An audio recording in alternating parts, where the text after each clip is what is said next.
Welcome to the Good Ride. I'm all that is average, or you can just call me James Beastie. And this is the Jones Peak Bagger Jacket. I've owned this in the 2022 season, and it doesn't seem to be changing much for the 2023 season. So this review mainly still stands, but just to show you again how this fits and how it looks, you can see my specs posted here. But I'm 5'10", 190 pounds. I am a 30 inseam, more medium arms, short arms. I'm a large torso, and I'm an extra large chest, 43-inch chest. So a large usually fits me best, and this fits me best. It's a very flattering build, especially for the way they cut this jacket with minimal seams and minimal taping and stitching. I'm surprised at how flattering it is for my uneven featured build. And when it comes to construction, this is really well made and it's very stretchy. You can see just how much I'm stretching it out. This is some of the stretchiest four-way material I've tried, and it's definitely the stretchiest in Jones's line. When it comes to waterproofing and breathability, this is pretty good waterproofing, 20K, and then 40K breathability, which is exceptional breathability. It's almost twice that of most Gore-Tex jackets. So if you want breathable and you want to sacrifice a little bit of waterproofing, this could work for you.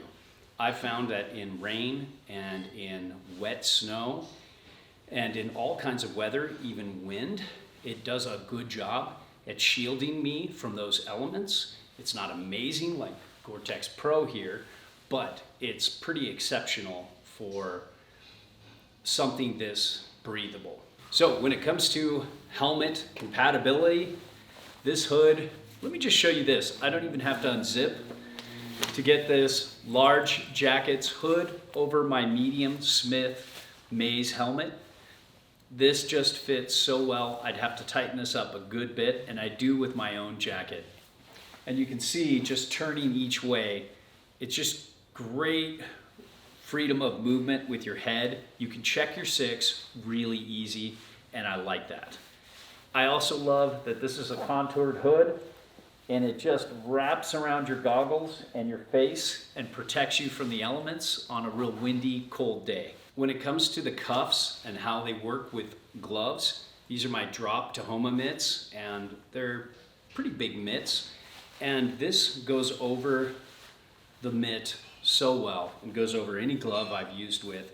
I was a little worried at first that this might be like some of the Patagonia and other more technical pieces of outerwear with really small cuffs, but this was designed with snowboarders in mind, and it really fits over the gloves well.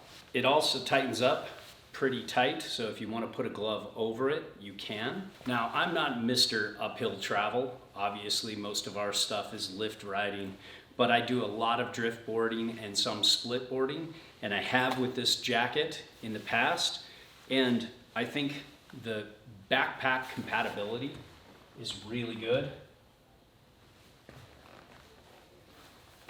There's only a little pinch for my build at the top of these pockets right here, but I can still get lots of access here. And it's nice to have waist pockets on an uphill travel jacket because sometimes I'm putting stuff in there like my camera or something like that, so it's easily accessible.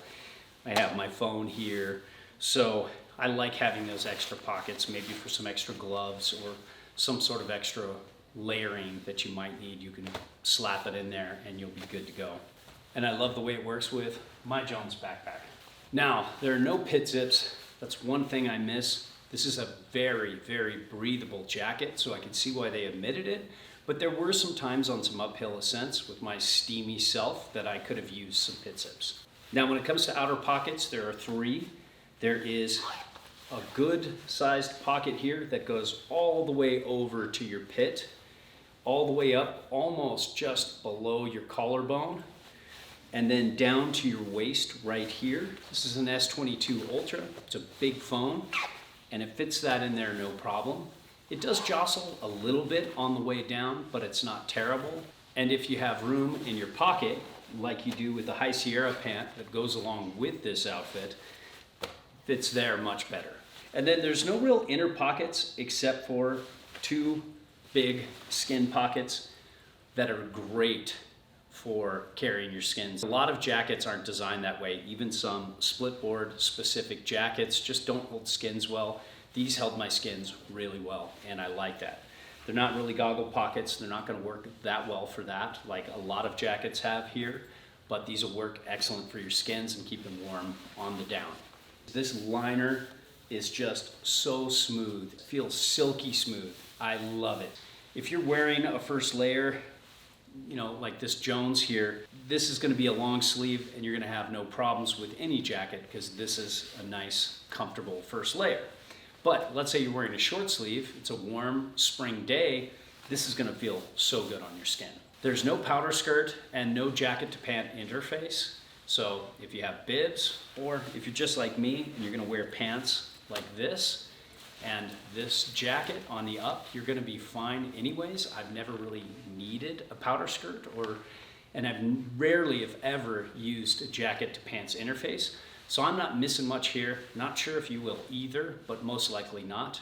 And overall, I've really enjoyed this jacket. I would say other than not having pit zips, it's an incredibly breathable, comfortable fitting, good feeling jacket that really stretches and breathes incredibly well.